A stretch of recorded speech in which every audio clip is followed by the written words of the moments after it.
Olá, pessoal, tudo bom? Voltamos para a aula de Humanidades, tá? Vocês vão abrir a apostila na página 11, tá? Teorizando o método científico. Eu vou tentar ser bem sucinta, bem rápida, breve, para não ficar um vídeo muito grande e muito cansativo, tá? Método científico. A hipótese é um conceito importante para a lógica e, posteriormente, foi incorporado ao método científico. Quando falamos de hipótese, estamos nos referindo a uma ideia testável, que pode vir a ser a solução de um problema pensado pelo cientista ou não. Então, a hipótese é aquele problema que a gente pensa e que a gente começa a desenvolver o método científico em torno disso. Tudo começa por uma ideia, por um problema. A hipótese é um dos processos do método científico experimental. Aí embaixo está a palavra método, né? O que a gente encontra no dicionário? Procedimento, técnica ou meio de fazer alguma coisa. Processo organizado, lógico, sistêmico de pesquisa, instrução, investigação, apresentação, conjunto de regras e princípios normativos que regulam o ensino, a prática de uma arte. Então, o método científico é uma organização, né? A gente vai continuar na página 17.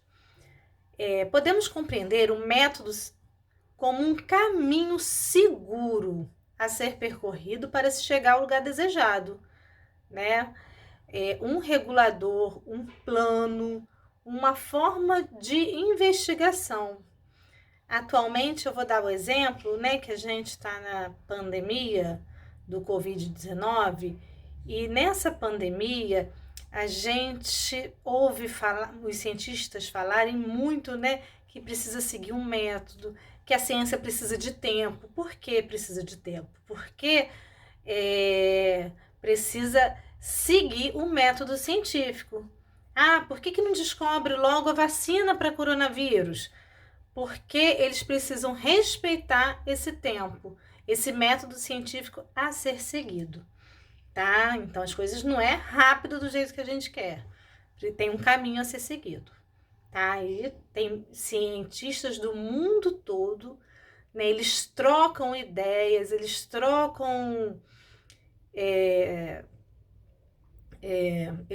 ideias e assuntos acerca do Covid, né? Que dessa forma se chega a um resultado mais rápido. Nesse contexto, surge uma crise causada. A importância tem início, né, do método científico com Aristóteles, mas seu ápice foi no século XVII. Aquele período da história conhecido como a modernidade acarretou mudanças políticas, culturais, artísticas, científicas, filosóficas e religiosas. Foram muitas mudanças nesse período, na Idade Moderna. Acabou a Idade Média e a gente passa para a Idade Moderna.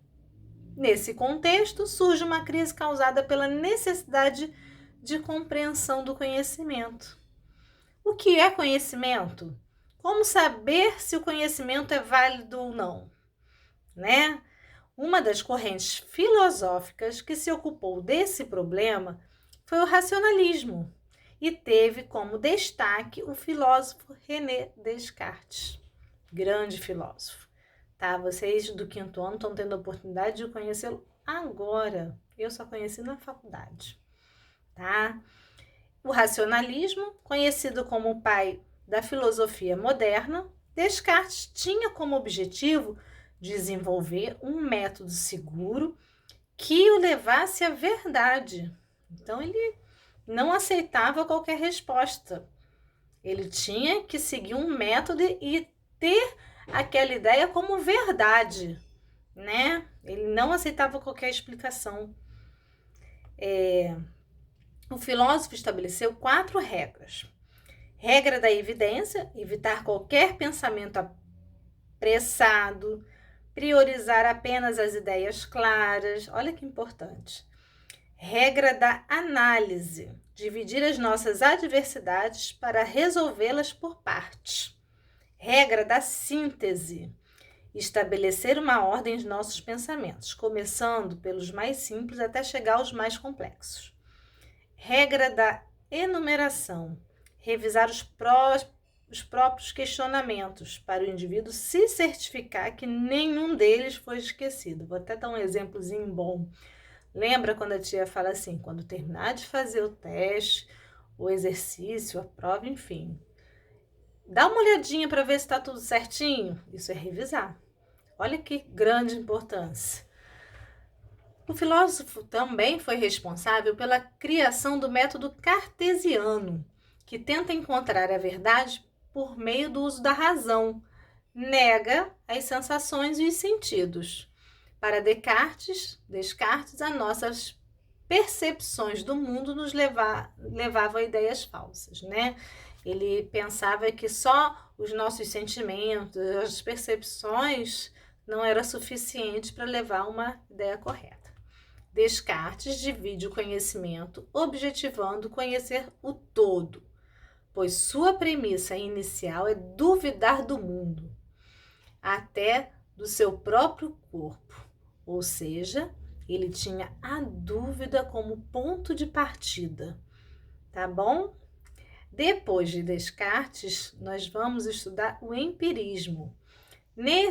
No empirismo, nós tivemos 3 filósofos importantíssimos: Francis Bacon, John Locke e David Hume. São pensadores importantes dessa teoria. Francis Bacon, filósofo inglês, acreditava na necessidade de um saber instrumental que incentivasse e possibilitasse o controle da natureza, né? A importância de controle da natureza, né? John Locke buscava entender qual é a essência, qual é a origem, qual o alcance do conhecimento humano.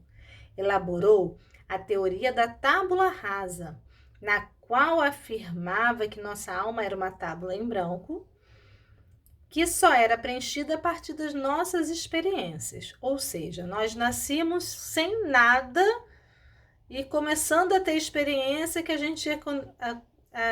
que acontecia no nosso aprendizado. Tá?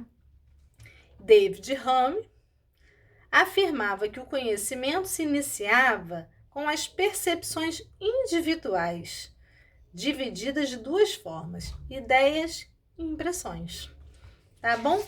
Seguindo até a página 14, nós vamos falar mais um pouquinho da modernidade.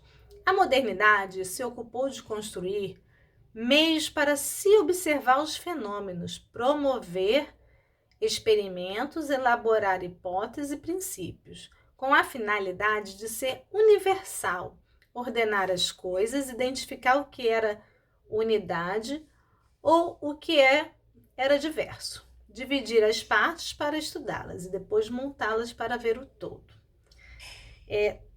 A modernidade foi o cenário de grandes acontecimentos, como as grandes navegações, né? Vocês devem ter visto isso em história.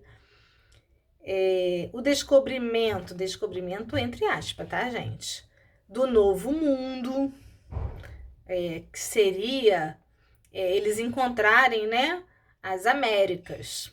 O estabelecimento do capitalismo, a reforma protestante, as novas ciências, física e astronomia. Tá? Na página 15 fala um pouquinho de René Descartes, né?